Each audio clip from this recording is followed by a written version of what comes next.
Reels वाली बहू। प्रज्ञा को रील्स बनाने का बड़ा ही क्रेज है और वो दिन भर रील्स बनाती रहती है। खाते पीते घूमते फिरते घर में कॉलेज में रील्स बनाने के कारण प्रज्ञा पूरे कॉलेज में हाईलाइटेड है। जहां उसकी रील्स सभी को पसंद आते हैं, वहीं मनीषा चिंता में डूबी रहती है। एक रोज जब खाते हुए प्रज्ञा रील्स बना रही होती है, तब मनीषा कहती है, 1 मिनट भी चैन नहीं है इस लड़की को। ये नहीं कि खाना तो आराम से खा ले, लेकिन नहीं, अरे थोड़ी देर रील्स नहीं बनाओगी तो आसमान नहीं टूट पड़ेगा। अरे मम्मी, इसी को तो कहते हैं डिटर्मिनेशन। तुम नहीं समझोगी ये सब। ए भगवान, इस लड़की को सद्बुद्धि दे। जब देखो तब टेढ़ा बाका मुंह बनाती रहती है। मनीषा की बात का प्रज्ञा पर जरा भी असर नहीं होता और वो खाते खाते रील्स बनाती रहती है। दिन बीतने लगते हैं और देखते देखते प्रज्ञा का कॉलेज भी खत्म हो जाता है। आए दिन कोई ना कोई मनीषा को प्रज्ञा की शादी करवाने का सुझाव दे जाता है। सब ठीक ही कहते हैं, प्रज्ञा की शादी कर देनी चाहिए। अपने घर के काम काज में व्यस्त हो जाएगी तो खुद ही ये रील्स और नाच गाना बंद हो जाएगा। मनीषा और प्रेम प्रज्ञा के लिए एक अच्छा लड़का ढूंढने लगते हैं और तभी विकी का रिश्ता प्रज्ञा के लिए आता है, जिसने प्रज्ञा को उसकी रील्स देखकर पसंद कर लिया था। अगले दिन विकी अपने माता पिता के साथ प्रज्ञा के घर पहुंच जाता है और प्रज्ञा साड़ी पहने हाथों में चाय की ट्रे लिए उनके सामने आती है। जब विकी को पसंद है तो हमें भी बहू पसंद है। बहन जी, आप बारात की तैयारी कीजिए। एक बार लड़का लड़की अकेले में बात कर ले तो अच्छा रहेगा। हाँ हाँ, क्यों नहीं। मनीषा विकी को प्रज्ञा के कमरे में भेजती है, जहां प्रज्ञा पहले से ही रील्स बना रही होती है। तभी विकी कहता है, आ गए आपके साजन जी। हमारे साथ ये रील्स कंप्लीट करती तो और भी अच्छा रहता। अच्छा जी, आप आ ही गए हैं तो बना ही लेती हूँ आपके साथ। दोनों मिलकर रील्स बनाते हैं। जब वी मीट और तुरंत पोस्ट भी कर देते हैं। फिर विकी कहता है, जब आप साड़ी में चाय लेकर आई तब मुझे लगा कि कहीं मैं गलत घर में तो नहीं आ गया। अब सही है। दोनों की शादी पक्की हो जाती है और शादी के दिन भी प्रज्ञा रील्स बनाने से चूकती नहीं। यहाँ तक कि बारात के समय भी नाचते हुए रील्स बनाती है। सभी लोग प्रज्ञा की तारीफ के पुल बांध देते हैं और प्रज्ञा नाचती गाती अपने ससुराल चली जाती है। सब कुछ अच्छा चल रहा होता है। प्रज्ञा यहाँ भी दिन भर हर चीज की रील्स बनाती रहती है।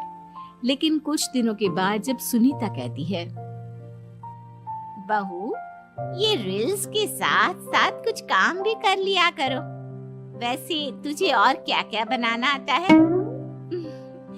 मम्मी जी, वैसे तो सब कहते हैं कि मैं सब कुछ अच्छा बनाती हूँ, लेकिन मुझे लगता है कि मैं मैगी अच्छा बना लेती हूँ। हाँ, कॉफी भी अच्छा बना लेती हूँ और मुंह तो सबसे अच्छा बना लेती हूँ। हैं? अच्छा अच्छा। सुनीता अपना माथा पकड़ लेती है और कहती है, बहू, कुछ खाना बनाना भी सीख लेती। मम्मी जी, मैं लंबी प्लानिंग कर रही हूँ। जल्दी ही मैं इतनी फेमस हो जाऊंगी कि मुझे पैसे मिलने लगेंगे।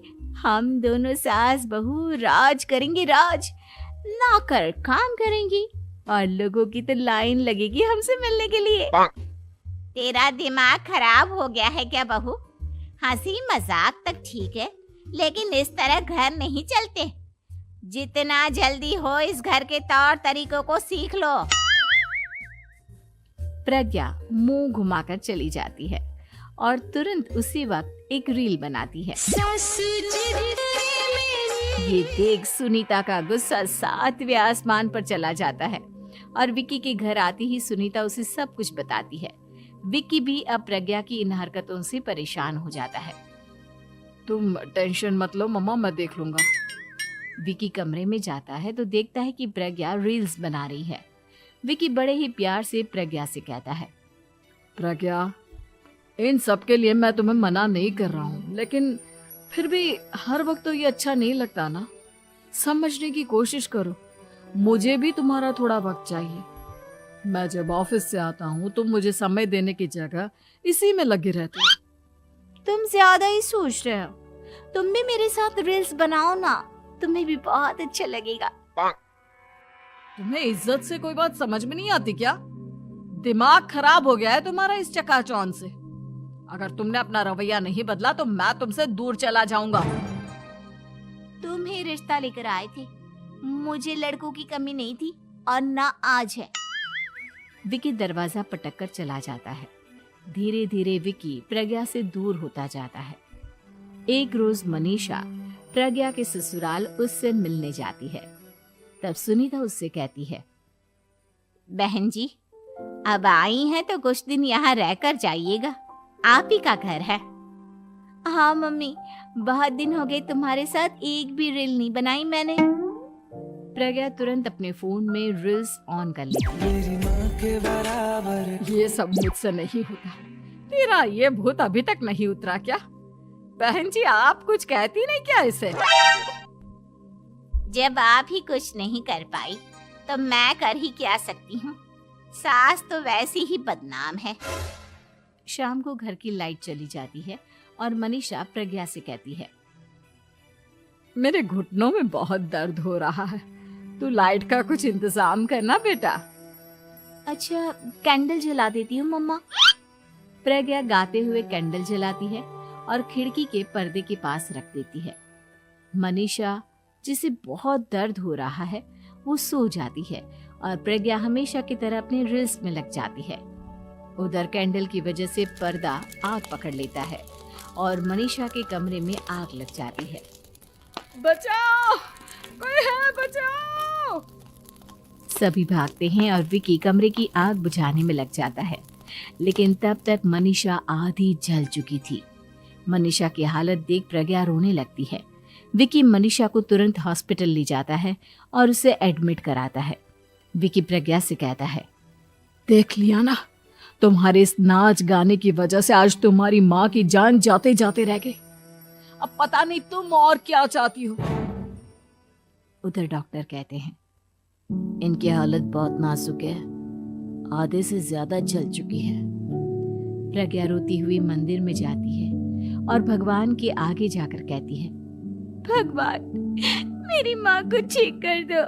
मैं कसम खाती हूँ, हाथ से ये रील्स बनाना छोड़ दूंगी। बस मुझे मेरी माँ वापस मिल जाए। 2 दिन बीत जाते हैं और मनीषा खतरे से बाहर आ जाती है। पेशेंट अब ठीक है, आप लोग उनसे मिल सकते हो। सब कोई मनीषा से मिलता है और प्रज्ञा सबके सामने अपना फोन तोड़ देती है। मुझे माफ कर दो मम्मा, मैंने तुम लोगों की बातों को नजरअंदाज किया। बेटा, कोई भी चीज जरूरत से ज्यादा खराब है। मैंने तुम्हें रील्स बनाने से कभी मना नहीं किया, लेकिन हर वक्त एक ही चीज तो सही नहीं है। मैं समझ गई हूँ मम्मा, आई एम सॉरी। प्रज्ञा उस दिन से रील्स बनाना छोड़ देती है और पूरी तरह से अपने घर में लग जाती है।